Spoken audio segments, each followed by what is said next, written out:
अद्विक अपना नीला बस्ता पैक कर रहा था। उसके दिल में थोड़ी हलचल थी और पेट में अजीब सी गुड़गुड़ाहट हो रही थी। मम्मी, क्या मुझे सच में आज दादी के घर रुकना होगा? उसने धीरे से पूछा। उसकी मम्मी मीरा ने उसे प्यार से देखा और कहा, वहाँ बहुत मजा आएगा अद्विक। दादी के पास तुम्हारे लिए बहुत सारी कहानियां हैं। जब वे दादी लीला के घर पहुंचे तो वे दरवाजे पर ही उनका इंतजार कर रही थीं। उनके घर के बाहर सुंदर फूलों वाली बेलें लगी थीं।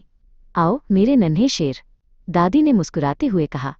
अद्विक ने अपना बस्ता जोर से पकड़ लिया और धीरे धीरे दादी की तरफ बढ़ा। दादी के हाथ में पीले फूलों का एक छोटा सा गुलदस्ता था। दादी का घर बहुत बड़ा और आरामदायक था। वहाँ मसालों और पुरानी किताबों की प्यारी सी खुशबू आ रही थी।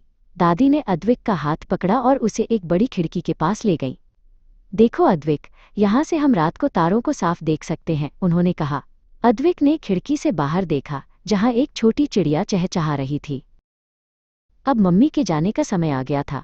मम्मी ने झुककर अद्विक को जोर से गले लगाया। मैं कल सुबह तुम्हें लेने आ जाऊंगी, उन्होंने वादा किया। अद्विक को थोड़ा डर लग रहा था और उसकी आंखों में आंसू आने ही वाले थे। उसने मम्मी का हाथ थामे रखा, पर फिर दादी के नरम हाथों का स्पर्श महसूस किया।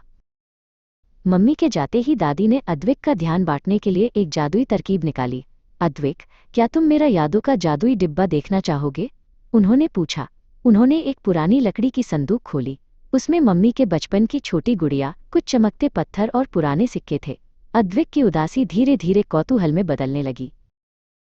रात के खाने के लिए दादी और अद्विक रसोई में गए। आज हम चांद वाले पराठे बनाएंगे, दादी ने घोषणा की। अद्विक ने आटे की लोई बनाई और उस पर मक्खन के सितारे सजाए। दादी ने उसे आटा गूंदना सिखाया और पूरी रसोई सफ़ेद बादलों जैसी दिखने लगी। अद्विक को खाना बनाने में बहुत मज़ा आ रहा था। रात के खाने के बाद दादी अद्विक को अपनी बड़ी मखमली कुर्सी पर ले गईं। उन्होंने एक पुरानी कहानी की किताब निकाली जिसमें सुनहरे पन्ने थे। पता है, जब तुम्हारी मम्मी छोटी थी तो उन्हें भी रात को अकेले सोने में डर लगता था, दादी ने बताया। अद्विक ये सुनकर हैरान रह गया और दादी की गोद में सिमट गया। सोने का समय हुआ तो दादी ने अद्विक के लिए उसका पसंदीदा कंबल बिछाया। उन्होंने खिड़की का पर्दा थोड़ा हटा दिया ताकि चांद की रोशनी अंदर आ सके।